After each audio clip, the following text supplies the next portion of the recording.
Security compliance is always big and always will be in demand to protect information and assets. Absolutely. I agree with this. It's something that's not talked about. It's not glamorous. It's not in movies. You're not going to see it in Hollywood.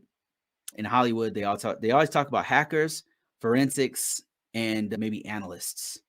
They talk about those three. Analysts, you can see like in that movie, Mission Impossible has an analyst in it.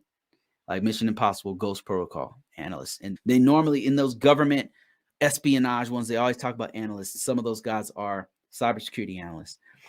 And then, so they always talk about that one, glamorous. And then they always talk about hackers, of course, everywhere. Hackers this, hackers bad, hackers good, hackers, that's what they talk about. They even referred to Edward Snowden as a hacker, and he was more of an analyst, to be honest with you. He was more of an analyst type person. But again, analysts and hackers, and then the other one's forensics, CSI, New York, CSI, you name it. But they don't talk about security compliance, and it's one of the biggest fields we need people in. There was this huge briefing from the White House that said that there are 700,000 jobs that are the positions that need to be filled. And most of those are either in defense, cybersecurity defense jobs, or security compliance jobs.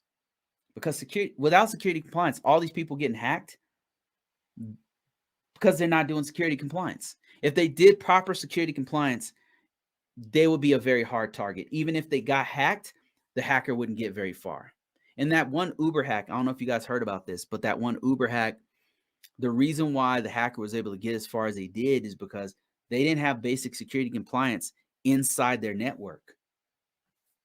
It's hard. Security compliance is difficult because it's very costly. It takes time. Nobody wants to do change, and security compliance is forcing the organization to change to manage the risk effectively. And that all that takes money. They want to make that money. They want to make that income from the operation side, but they don't want to spend the money on the security side. That's what's happening.